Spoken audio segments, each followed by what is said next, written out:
Now, by 2020, President Akufo-Addo and his predecessor, President Mahama, would have occupied the highest office of the land for at least one term each. They are likely to be the main contenders in the next election and will compete with their records on several fronts, including how media freedom has fared under their watch. Well, today, as we continue our media freedom campaign, my colleague Raymond Akwa has been examining the track record of the two governments when it comes to protection and development of the media. Here's his report read to you by Fifi Kumsen. For us, the victory of the 28th of December is not a victory for the NPP. It's a victory for democracy and for Ghana.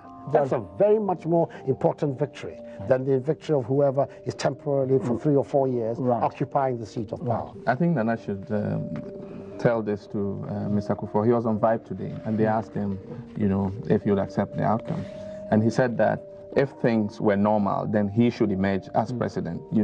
That is a very dangerous opinion to hold, that you can only emerge as president if things are normal. I, John Dramani Mahama. Vice President John Mahama took over from late President Mills with a lot of promise because of his often touted membership of the Inky fraternity. The media, in addition to its various other roles and responsibilities, also quite often serves as a messenger of the people, bringing to light many issues that are of relevance and immediate concern to the Ghanaian public. Indeed, it was under him in 2014 that Ghana had its best world press freedom ranking, published by Reporters Without Borders. A member of the multimedia group was Thursday assaulted by an official of the National Health Insurance Authority at Ablekuma in Accra. On the other hand, it was the same year that Adom FM news editor Efia Pokua and 2 others were attacked by NIA officials.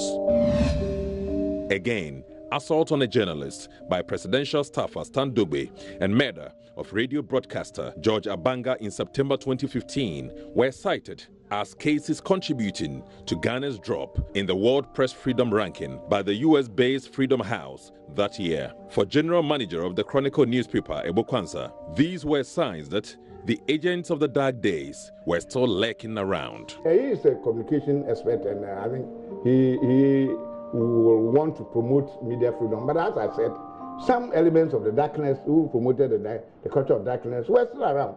Like, if he joined President yes. I mean, they were lurking around, so there were 1 or 2 infractions. But I think he did well. Mr. Speaker, it is to meet. 2016 saw some legal developments favorable to press freedom. In June, the government withdrew the Interception of Postal Packets and Telecommunications Messages Bill, known as the Spy Bill, from parliamentary consideration. In November, the Supreme Court struck down 2015 Content Standards Regulations issued by the NMC, saying they were tantamount to a censorship regime. It is my duty and my privilege to declare Nana Addo Dankwa Akufo-Addo as the President-elect of the Republic of Ghana. President Akufo-Addo's assumption of the highest office of the land was good news for media freedom, since he was the Attorney General who appealed the criminal and seditious libel laws. As Attorney General, under the government of the great Ghanaian statesman, His Excellency John Agyekum Kufuor, the second President of the Fourth Republic, I led the process in Parliament for the repeal of the criminal libel law. The repeal, when it occurred on 27 July 2001, was a very happy day for me, representing one of the high points of my public career. Indeed, after so many years, the Right to Information Bill was passed into law. Despite these laurels, there have been deepening worries about attacks on the media and other forms of infractions that have reared their ugly heads under this administration. Ghana has recorded at least 41 violations of media rights between February 2017 and March 2019. From the murder of Ahmed Swale through the assault of Latif Idris and 20 others to the attack on media houses, and for the first time in the Fourth Republic, the eventual shutdown of radio stations including non-opposition media groups like Radio Gold and Radio XYZ.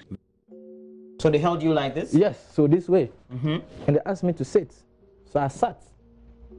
So now they could have their free way to slap me. That's not all. There have also been detentions, threats, torture, and the seizure of equipment, all under this government.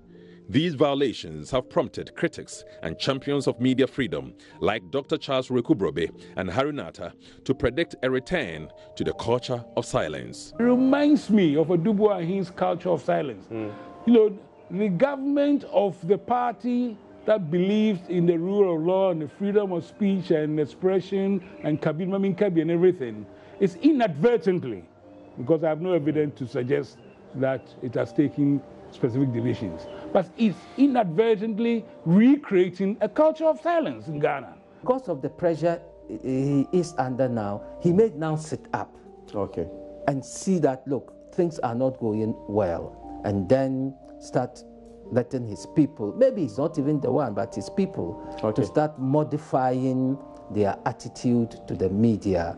This government can still turn the tide around, but will it? Well, time will tell.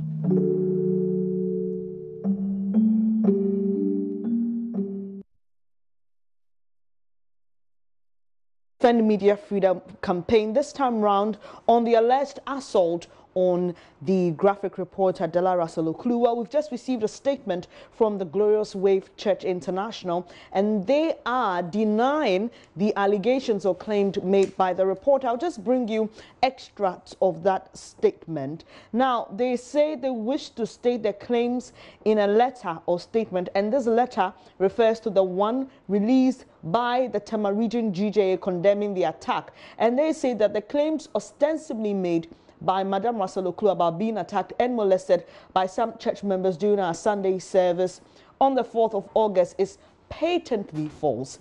Now, they give their own details. They say the service started at 9 a.m.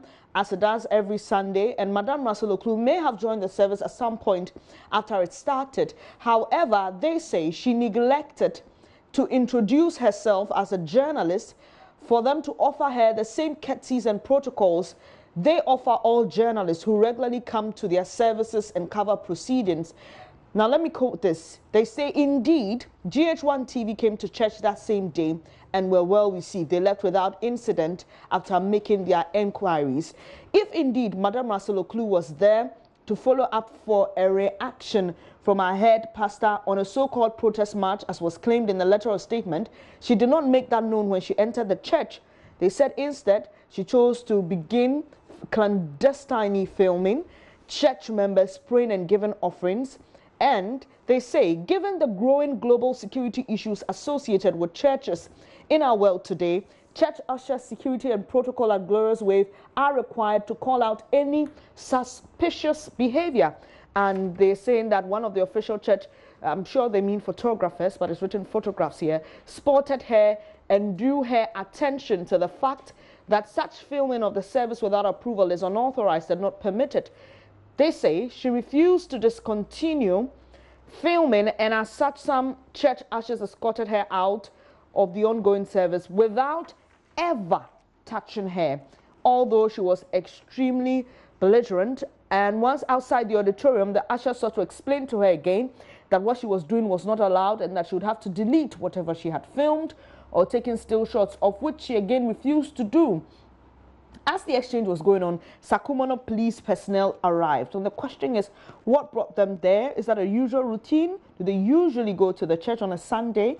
Well, they claim they made their initial inquiries, took a decision to remove Madam Russell Oklu from the church premises all together. Now, those are just excerpts of that statement released by the Glorious Wave Church International, denying the claims made by graphic reporter Dela Russell Oklu that she was manhandled and almost lynched by members of the church. Now, moving on with the story, we've tried to reach the Glorious Wave Church to have an interview for more clarity on this, and they say that they'll respond to this later. But still on this matter, the Alliance for Women in Media Africa, ALMA, has condemned the alleged assault, and we are joined by Esther Ama. She's a member of the Alliance. For more on this, thank you so much for your time this morning. Thank you. Thank you for having me. All right. Before I go into the details of your statement, I just read some extracts of the Glorious Wave Church International statement denying the claim. Now, they say that Dela Russell Oklu deciding to film in the church, in their own words, amounts to suspicious behavior. Do you want to react to that? I do not. It is not about a reaction to their statement. It is about Alma's call for a full investigation to the actions alleged by Ms. Dela Russell Oklu. That is what Alma is calling for. That is what is required. An allegation of assault requires investigation. And there were two allegations, the assault by the church members and then the additional alleged assault by the police. In such circumstances, an investigation is required. Of course, in journalism, it matters that we hear all the different sides to the story. But what we're requiring is that the allegation, which has been formally made, the hospital visit has been made, injuries have been sustained, this must be investigated. That's what Alma is requiring. That's what the law requires. And that is what Alma is demanding. We stand beside Dela Russell Oklu, and we condemn the escalating violations and violence against journalists in whatever form they take. But most importantly, a thorough investigation and full transparent conclusion is required, and that is what Alma is calling for. And you're also calling on media houses to secure their employees with appropriate measures to enable them carry out their work as media practitioners without fear of attack. Do you mind expanding that? When you say appropriate measures, what exactly do you mean? It is important to recognize that this story comes on the back of an escalating number of assaults against journalists who are literally going about the business of doing their job. So we have now reached the stage where media houses must create formal policy that enables their employees who are being sent out on different assignments to be secure in their job. Journalism is a crucial part of a democracy. It is something that is valued in this country. And the idea that the act of simply doing your job consistently puts you in peril, in danger of being violated or assaulted is unacceptable. And the list is growing longer. You cannot continue to wait and remain inactive. So the call is that there needs to be policy, active policy that is about security for when journalists are out on assignment and their body, their person, their profession must be secured. And beyond calling for investigations, I know that Alma organizes a lot of events for its members and also holds different seminars and forums. Beyond the call, what is Alma also planning to do in contributing to this general conversation about defending media freedom? Absolutely. Our contribution is to, across the country, highlight the fact that there has been another assault, highlight the fact that it is a woman being assaulted and endangered, and make the demand, put the issue in front of the people, the citizens of this country, and the media houses, and the executives, and all of us who contribute. All of us are stakeholders in this. So by putting the story out there, putting the statement out there, the call is to say we are beyond this moment of actually creating policy to secure journalists. We've also sent the statement to the Ghana Journalists Association and to the National Media Commission. All of these bodies are stakeholders in securing the safety of journalists that is increasingly becoming under attack. And Joy, as many stations, have covered the inaction, the lack of result due to those kinds of attacks. And that kind of inaction sends a message to the citizens, and that is to assault a journalist, you may face no consequence. There may be no accountability. There may be no action. And all of those things further jeopardizes a profession that matters and that is important and is considered worthy in this country. So it must be treated as such. All the stakeholders come together, as well as the media houses, and moves are made to transform what is a danger to a recognized and necessary security, so that this job does not become something that we've had conversations where people are talking about hiring personal security. That is an unacceptable step in a profession where people are employed by actual media houses to do an actual job. Before you go, Esama, in having this conversation, and since we launched this campaign to defend media freedom, we had a lot of reactions from our audience and even via our social media platforms.